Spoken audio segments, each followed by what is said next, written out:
feet. All right, my name DJ. This is a show for BCAT called Cameraman TV, and I want you to let the audience know, since you've been home, how much of a difference in making a change in the hood have you been doing? Because when I was a little dude, you know what I mean? You was like one of them dudes you always hear about, you understand? Yeah. And now I get the privilege and have the acquaintance to meet you and ask you these questions. So I would like you to know, how was you trying to turn things around in the hood? Well, I mean, coming from where I come from, man, I made a lot of mistakes coming up, but, you know, when you go where you go, as far as being in jail and everything, it's a transition that you go through. I've been sitting on the bench for 13 years, so I watched the game from a distance, and from that point on, I studied and learned as much as I needed to learn and do what I had to do to come home and be able to do something like this. You know what I mean? It takes a whole lot for a community to be able to receive you after doing so many things. I destroyed half the hood. Right. You know, so I mean, I'm coming back to try to build up the half that I destroyed. It's a long way, and it's a mountain that I got to climb, though, but, you know, somebody got to do it, you know? All right, so another question. What kind of, later on in the future, what kind of things you got coming up for the inner city youth? Because like you just said, you destroyed the hood. And I understand, you know what I mean? You trying to repent for all that. But what is you trying to do for the youth? You know, instead of like the older people and things, you understand?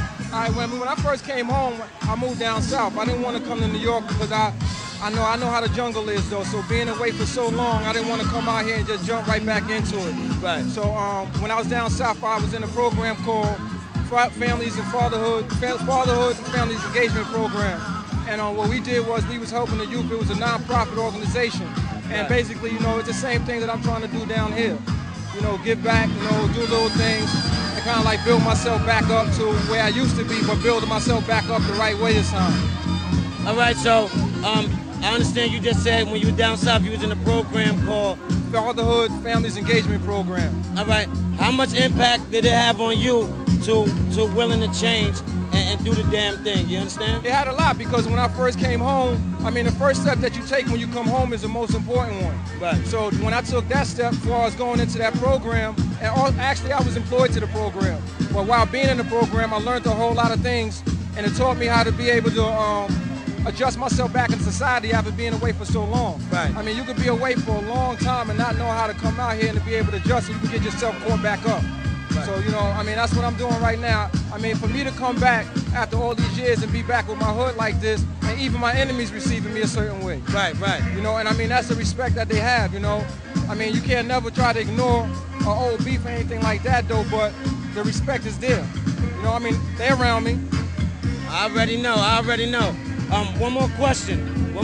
How did it feel when you came home and fucking MetroCards and all this crazy shit running around? You understand? 13 joints. I want to know, how did it feel when you don't fucking talking about no more tokens? They give you the plastic card or something. Even though I know you ain't on the iron horse, baby. Well, I tell you, I get ready to tell you that I haven't been on the train or any of the transportation things since I've been home, so I couldn't even tell you about that. All right. For real, I couldn't even tell you about that, but it's just a good thing, man. I'm breathing free air right now, so, you know, I'm rolling with Akon, you know what I'm saying? Right. You know, we Convict Music, Con Live, you know, and I'm doing it like that.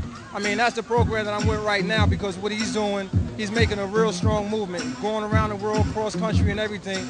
And what he's doing is he's allowing people like myself to come home from jail after being away for so long and adjust ourselves not only back into society, but adjust ourselves into getting a job and being productive with the kids and being productive with the people that's around us, you know? Right. And that's what it's all about.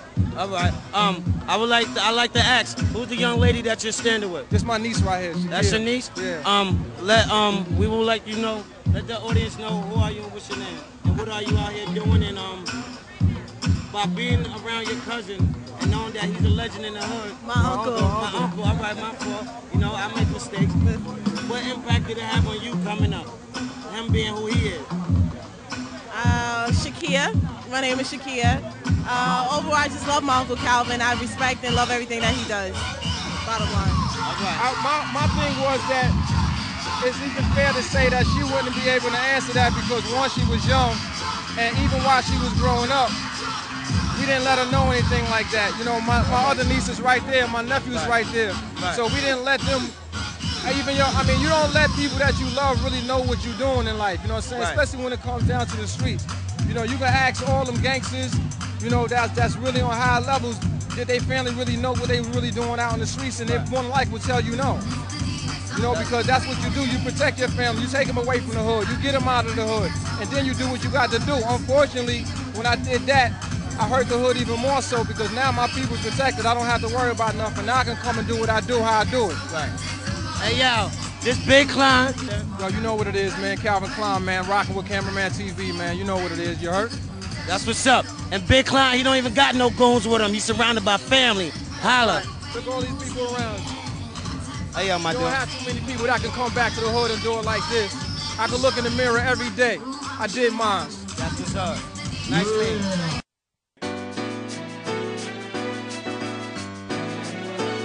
Young, it's the life. Once again, it's the life. Yes. Intoxicate, man. You don't know why you do what you do. Yes. A lot of love in the hood for Klein. We all hustlers in love with the same thing. It's just life. I solemnly swear, change my approach. Stop shaving coat. Stay away from hoes. Put down the toast, cause I be doing the most.